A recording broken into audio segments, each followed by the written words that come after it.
People don't typically say a good day. That's because in English, if identical letters follow one another, like the D in our example, they are fused or assimilated together. Just like when we say things like good deeds and fast train. Even if they are not completely identical and they are only similar, sharing some characteristics, they would still be fused together. Like when the D comes after the T. So we say sweet dreams, and we don't say sweet dreams. We fuse the T with the D into one letter.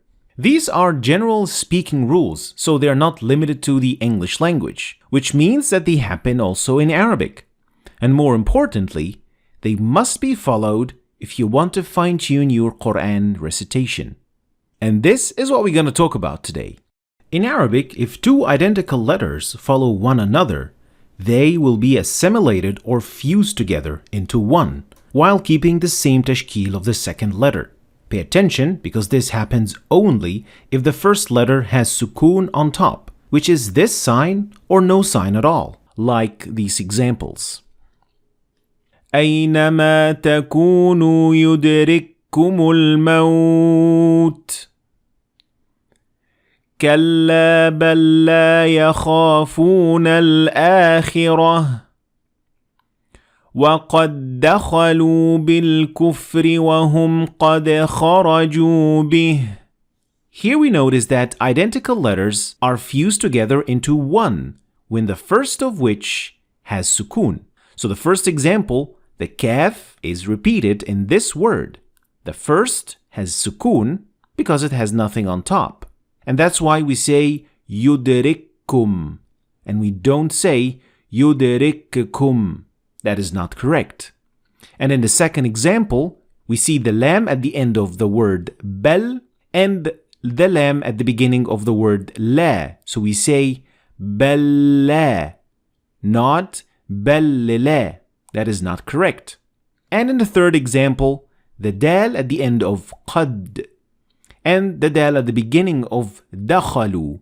So we say waqad dakhalu. So we turn them into one dal, as long as the first of which has sukoon on top. But if the first letter has tashkil, nothing special will happen, like these examples. فَإِذَا قَضَيْتُم مَّنَاسِكَكُمْ فَاذْكُرُوا اللَّهَ أُحِلَّ لَكُمْ صَيْدُ الْبَحْرِ وَطَعَامُهُ. Here we see that kaf followed another kaf, but the first one has fatha on top, and the second one has dhamma. So this means that we're going to pronounce both of them without any problems, and we said manasikakum. And in the second example, the lam in uhilla has fatha on top, so we said uhilla lakum.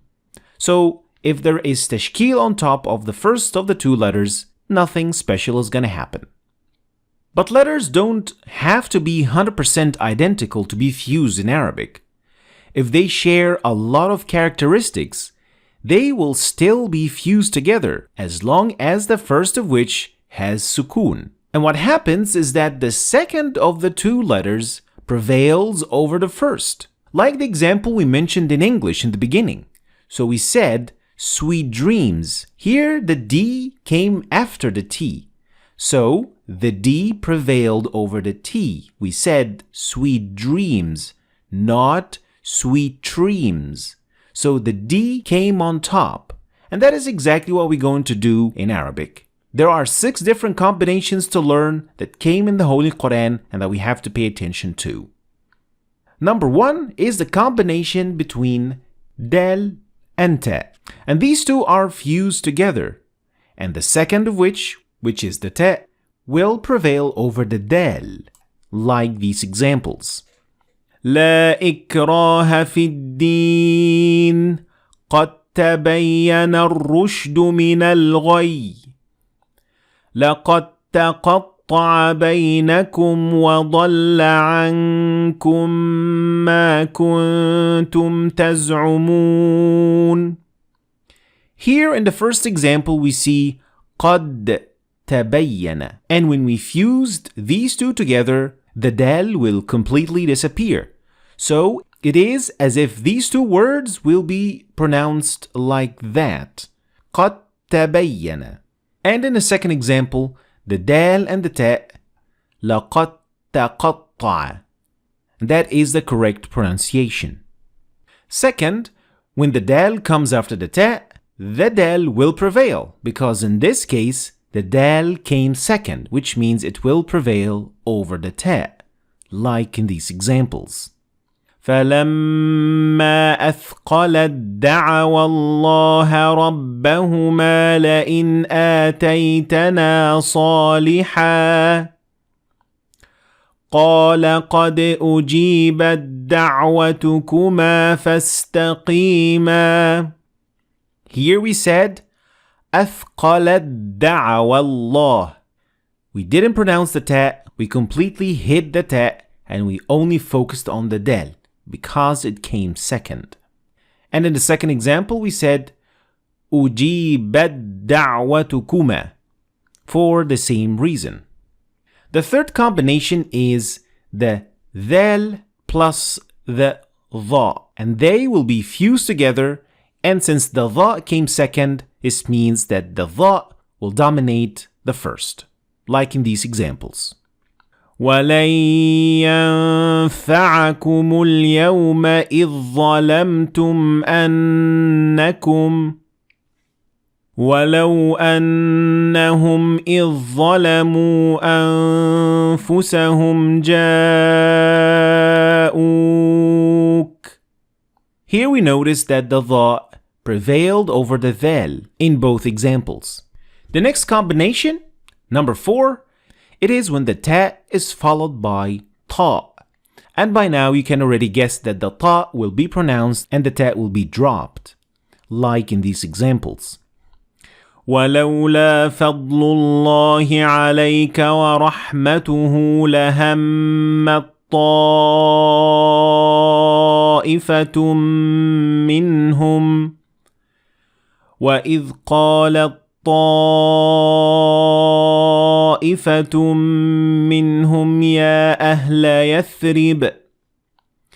In both examples, the ta came on top and was pronounced rather than the ta. So we said لَهَمَّتْ طَائِفَةٌ, and in the second example we said قَالَتْ طَائِفَةٌ. So the ta is gone, and we're not allowed to say وَإِذْ قَالَتْ طَائِفَةٌ. That is not the proper way to pronounce this ayah. Moving to the next combination, which is the lam when it is followed by ra, which means that the ra will be pronounced rather than the lam, like in these examples.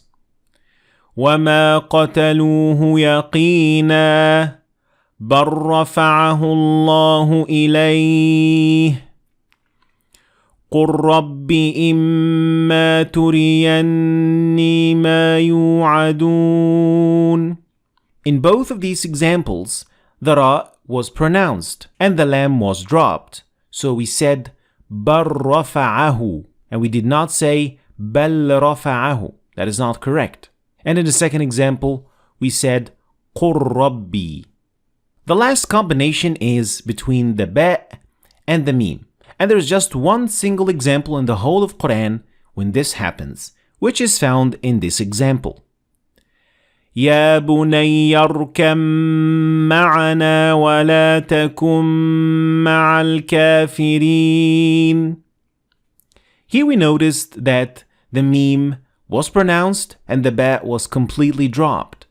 So we didn't say اركب معنا, but we said اركب معنا because the mim came second, which means it will prevail over ba. Now one more thing. There's just one single and an important exception to these, which is the combination of ta when it is followed by ta.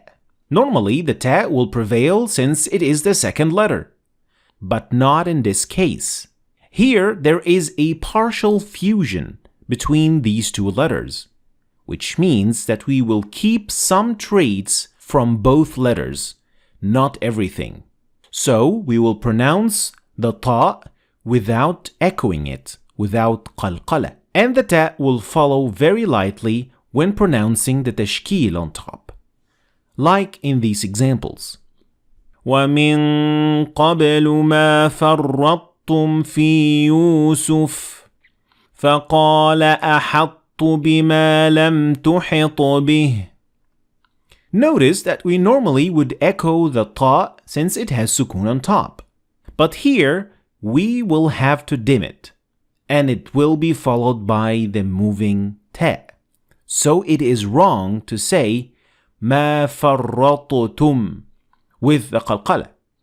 You have to dim down the ta in this position when it is followed by the ta, and you will say مَا فَرَّطْتُمْ. It is possible that you will not get it the first time because it's not the easiest combination, but like I always say, practice makes perfect. So let's recap.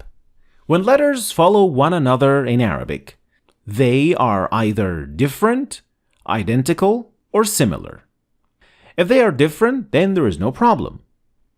And if they are identical, then we completely fuse them into one letter if the first of them has sukun.